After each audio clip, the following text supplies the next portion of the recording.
Welcome to Entrepreneur Journey with Megan. Today I wanted to touch base on the topic of customer service within the moving industry. When you are answering your phone, that is when customer service starts. Your customers are calling you in the most vulnerable state they have ever been because of moving. But I'm going to walk you through some of the steps that I take in order to make sure that my customers are highly satisfied.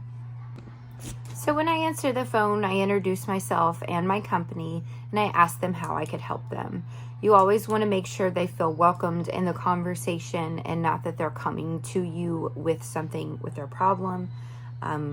People don't like coming to other people with problems, so to immediately feel welcoming, that's very comforting for your customers that are already in an emotional state.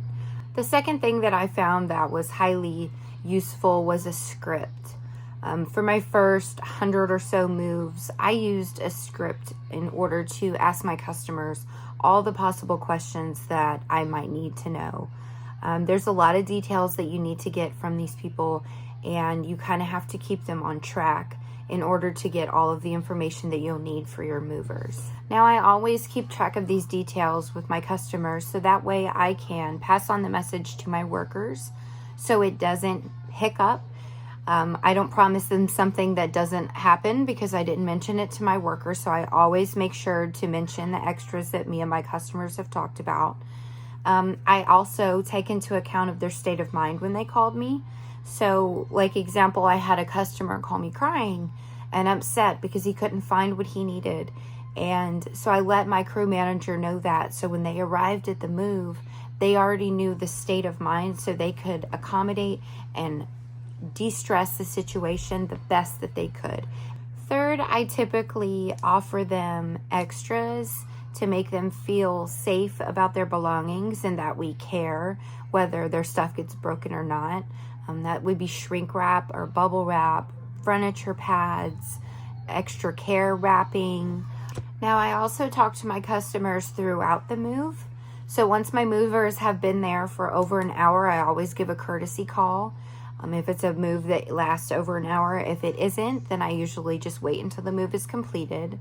But I give a courtesy call to my customers to make sure that everything is going well and that everything is to their expectations. I have had a couple of times to where they were not happy the way things were going, and so I had to make sure that I called my crew manager and corrected the things or made him aware that the customer was not happy.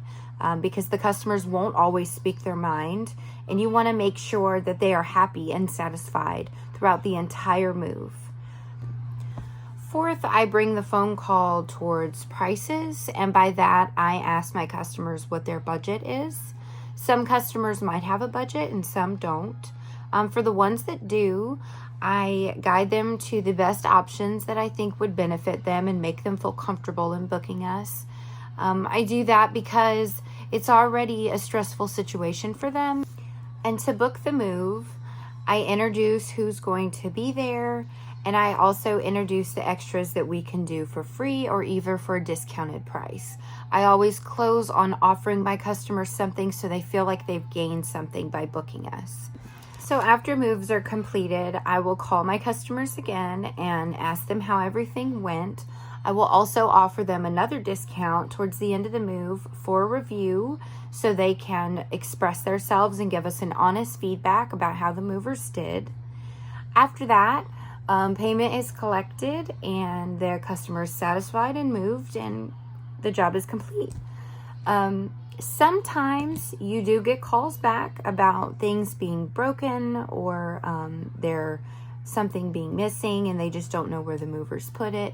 And those situations are very, very fragile, and you should handle them as any professional would. Always start with listening with your customer. No matter how you might feel about the situation, always listen to your customer and make sure that they feel heard. Offer the best solution first, and then apologize one time with the solution again. So that's only if you have an angry customer on your hands. Well, that was it for today's video, guys. Just a short video on some customer service and how I handle it in my moving company.